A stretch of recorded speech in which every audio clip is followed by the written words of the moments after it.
오늘 함께 나눌 말씀은 출애굽기 12장 37절부터 51절까지의 말씀입니다.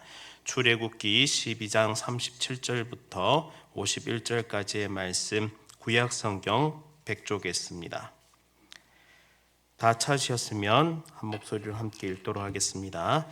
이스라엘 자손이 라암셋을 떠나서 숫곳에 이르니 유아 외에 보행하는 장정이 60만 가량이요 수많은 잡족과 양과 소와 심이 많은 가축이 그들과 함께 하였으며 그들이 애굽으로부터 가지고 나온 발교되지 못한 반죽으로 무교병을 구웠으니 이는 그들이 애굽에서 쫓겨남으로 지체할 수 없었음이며 아무 양식도 준비하지 못하였음이었더라. 이스라엘 자손이 애굽에 거주한 지 430년이라 430년이 끝나는 그날에 여호와의 군대가 다 애굽 땅에서 나왔은즉 이 밤은 그들을 애굽 땅에서 인도하여 내심으로 말미암아 여호와 앞에 지킬 것이니 이는 여호와의 밤이라. 이스라엘 자손이 다 대대로 지킬 것이니라. 여호와께서 모세와 아론에게 이르시되 유월절 규례는 이러하니라.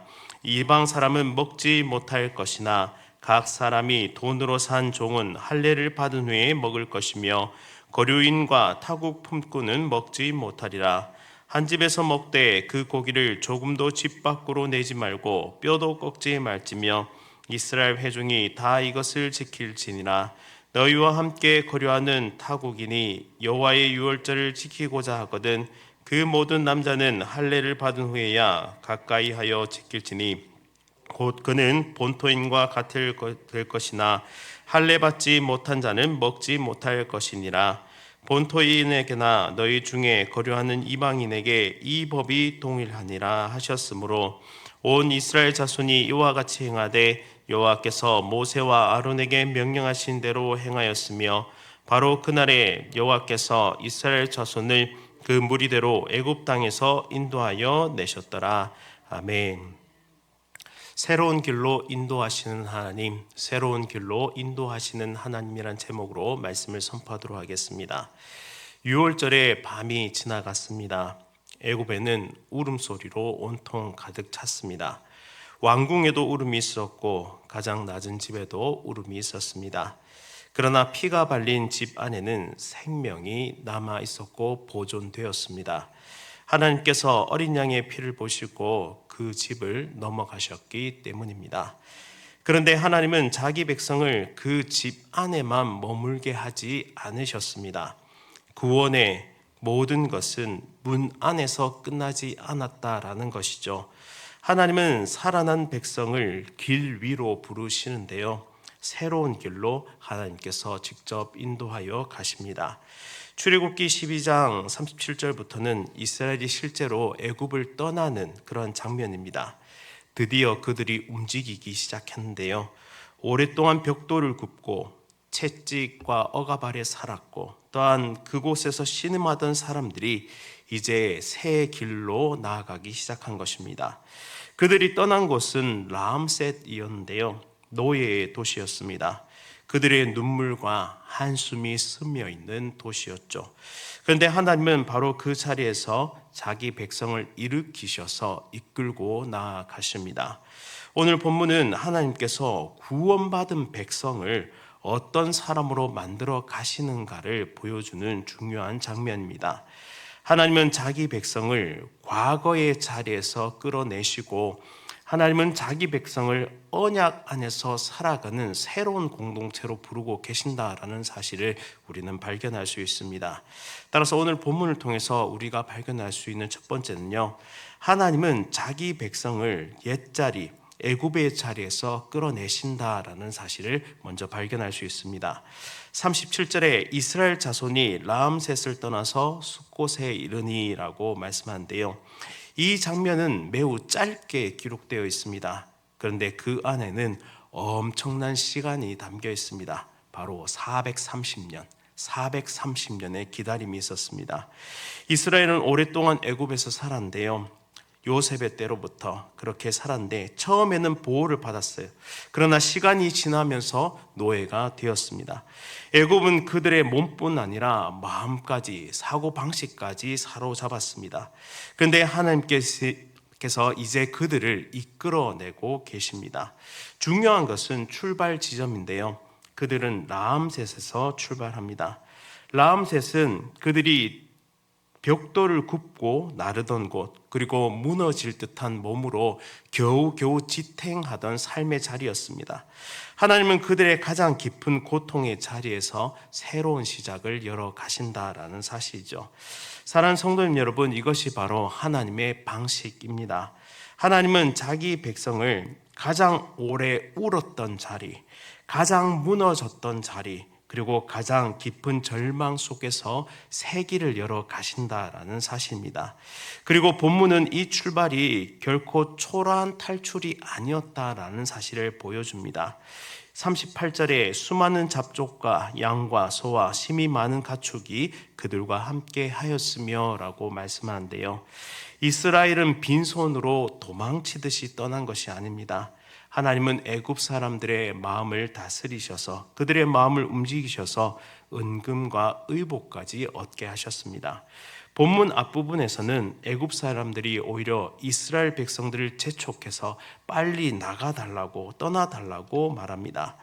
노예였던 사람들이 이제는 승리자의 모습으로 그 전리품을 가지고 나아가는 모습입니다. 그리고 여기서 매우 중요한 표현 하나가 등장하는데요. 수많은 잡족, 히브리어로 에레브 라브인데요. 섞인 많은 물이라는 뜻입니다. 이들은 이스라엘 혈통만으로 이루어진 사람들이 아니었는데요. 하나님께서 애굽에서 행하신 모든 심판과 구원을 보면서 함께 길을 나선 사람들입니다. 이 장면은 하나님의 구원이 얼마나 크고 넓은지를 우리에게 보여줍니다. 하나님은 처음부터 자기 백성을 혈통만으로 제한하지 않으셨습니다. 하나님을 경외하고 그분의 구원 안에 들어오기를 원하는 자들을 함께 부르셨다라는 사실이죠. 훗날 라합도 그 안에 들어오고요. 그리고 룻도 들어오고 결국 복음은 열방 가운데로 퍼져나간다라는 사실을 우리는 말씀을 통해 발견하게 됩니다. 교회가 바로 그런 공동체입니다. 교회는 완벽한 사람들의 모임이 결코 아니죠. 은혜 없이는 살 수 없는 사람들이 함께 모인 자리, 그 은혜가 아니고서는 도저히 살 수 없는 자들이 모인 자리가 바로 교회다라는 사실입니다. 그래서 교회 안에는 서로 다른 사람들이 있습니다. 삶의 모양도 다르고요, 지나온 세월도 다릅니다. 그러나 모두가 같은 은혜 아래 살아난 사람들이 살아가는 공동체가 바로 교회 공동체인 것입니다. 그리고 이스라엘은 이제 급히 떠나는데요. 39절에 발교되지 못한 반죽으로 무교병을 구웠으니 라고 말씀합니다.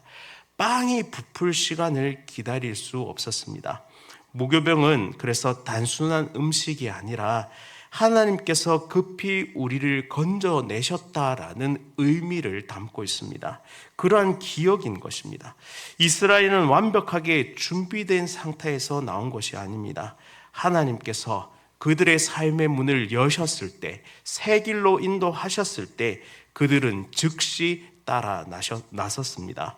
우리의 신앙도 그러한데요. 하나님은 완벽한 사람을 부르지 않으십니다. 은혜를 붙드는 사람을 하나님은 인도하시고 불러주시고 함께 하신다라는 사실이죠. 성도님 여러분, 더 이상 애굽의 이름, 애굽이 규정해 놓은 그 가치관으로 자신을 규정하지 마십시오. 이스라엘은 오랫동안 노예로 살았지만 하나님은 그들을 자기 백성이라고 불러주셨습니다. 우리 역시 과거의 실패와 상처들, 죄의 기억으로 자신을 붙들어 둘 수 있다라는 사실이죠. 그리스도 안에서 우리는 이미 새로운 피조물이 되었고, 그리고 새로운 길을 나선 하나님의 아름다운 교회 공동체임을 기억하면서 이 길을 기쁨과 감사함으로 나아가는 하나님의 복된 백성들 다 되시기를 간절히 바랍니다. 두 번째로 말씀을 통해 우리가 발견할 수 있는 것은요, 하나님은 자기 백성을 언약 안에서 살아가게 하신다라는 사실입니다. 41절 말씀에 430년이 끝나는 그날에 여호와의 군대가 다 애굽 땅에서 나왔은즉이라고 말씀합니다. 본문에서 아주 중요한 표현이 두 가지인데 첫 번째는 그 날에라는 것입니다. 430년, 너무나 긴 시간입니다. 세대와 세대가 이어지는 시간이죠. 어떤 사람은 하나님이 정말 기억하시는지를 의심했을 것입니다. 그러나 하나님은 자기 약속을 잊지 않으셨습니다. 창세기에서 하나님은 이미 아브라함에게 말씀하셨습니다. 그의 자손이 이방 땅에서 괴로움을 당하겠지만 때가 되면 반드시 이끌어내시겠다고 약속하셨습니다. 그리고 마침내 그 날이 왔습니다. 하나님의 시간은 늦어 보일 수 있어도 결코 틀어지지 않습니다. 우리는 종종 눈앞의 현실만을 바라봅니다. 기도는 오래 걸리고 문제는 쉽게 해결되지 않고 삶은 여전히 무겁습니다. 그러나 출애굽기는 말합니다. 하나님은 자기 백성의 시간을 놓치지 않으신다. 꼭 붙잡고 계신다라는 사실을요. 그리고 본문에서 중요한 두 번째 표현은 여호와의 군대입니다. 이스라엘이 직접 싸운 싸움이 아니었습니다. 하나님께서 친히 싸우셨습니다. 그런데 하나님은 그 승리 안에 있는 백성을 자신의 군대, 여호와의 군대라는 칭호로 불러주고 계십니다. 이것이 바로 은혜입니다. 우리는 자기의 힘으로 죄와 사망을 이긴 사람들이 결코 아닙니다. 그리스도께서 십자가에서 이루신 승리 안으로 들어온 사람들입니다. 그래서 성도의 삶은 두려움 속에 움츠러드는 삶이 결코 아닙니다. 하나님께서 이미 이루신 그 승리 안에서 살아가는 삶이다라는 사실을 결코 잊지 마시기를 바랍니다. 이어지는 본문은 유월절 규례를 다시 한번 설명하는데요. 처음 읽으면 다소 엄격해 보입니다. 누가 참여할 수 있는지, 누가 참여할 수 없는지를 구분하고 있기 때문입니다. 그런데 핵심은 배제가 아닙니다. 누가 언약 안으로 들어오는가에 있습니다. 48절에 너희와 함께 거류하는 타국인이 여호와의 유월절을 지키고자 하거든 그는 본토인과 같이 될 것이나 라고 말씀하시죠. 타국인이라도 하나님의 언약 안으로 들어오는 그 모든 사람은 본토인으로 받아들여진다라는 사실입니다. 이것은 매우 놀라운 말씀인데요. 당시 세상은 혈통과 민족으로 사람을 구분했습니다. 그러나 하나님은 자기 백성을 단순한 혈연 공동체로만 세우지 않으셨다라는 사실이죠. 하나님을 믿고 언약 안으로 들어오는 사람을 한 백성으로 만들고 계신다라는 사실입니다. 그리고 그 공동체 안에는 같은 기준이 적용됩니다. 49절에 본토인에게나 너희 중에 거류하는 이방인에게 이 법은 동일하니라 라고 말씀하시죠. 하나님 백성의 공동체는 같은 은혜 아래 같은 말씀 아래 살아가는 공동체다라는 사실입니다. 오늘 교회도 마찬가지입니다. 교회는 취향이 맞는 사람들이 모인 그런 동아리 같은 곳이 아닙니다. 하나님께서 불러 모으신 백성입니다. 그래서 교회는 세상의 방식으로 유지되지 않는다라는 사실이죠. 말씀으로 세워지는 공동체, 그리고 은혜로 묶이는 공동체, 하나님 중심으로 살아가는 공동체가 바로 교회 공동체입니다. 본문은 또 유월절 어린 양의 뼈를 꺾지 말라고 명령하시는데요. 46절에 뼈도 꺾지 말지며, 요한복음은 이 말씀이 예수님의 십자가에서 이루어졌다라고 설명합니다. 유월절 어린 양은 장차 오실 그리스도를 가리키고 있었습니다. 하나님은 오래전부터 출애굽의 사건 속에서 십자가의 그림자를 숨겨두셨다라는 사실이죠. 이스라엘이 어린 양의 피 아래 살아났듯이 우리 역시 그리스도 피 아래 살아간다라는 사실입니다. 성도님 여러분, 교회를 귀하게 여기시기를 간절히 바랍니다. 하나님은 구원받은 사람을 흩어놓지 않으시고 함께 말씀 아래 서게 하시고 함께 하나님을 보게 하시며 함께 살아가게 하셨습니다. 교회를 사랑하는 것은 결국 우리를 부르신 하나님을 사랑하는 것, 하나님을 귀하게 여기는 것과 같습니다. 우리 모두가 이 구원의 기쁨을 함께 노래하면서 영원한 생명 공동체로 함께 달려가는 교회 공동체로 달려가는 복된 삶 살아가시기를 간절히 바랍니다. 말씀을 기억하면서 함께 기도하겠습니다. 사랑과 은혜가 풍성하신 하나님 아버지, 우리를 구원해 주시고 새로운 길로 인도하시니 참으로 감사드립니다.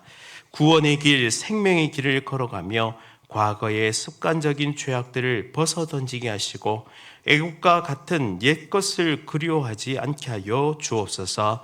오직 우리 앞에 놓인 영원한 산길을 믿음과 순종으로 걸어가는 하나님의 복된 백성들 다 되게 하여 주옵소서.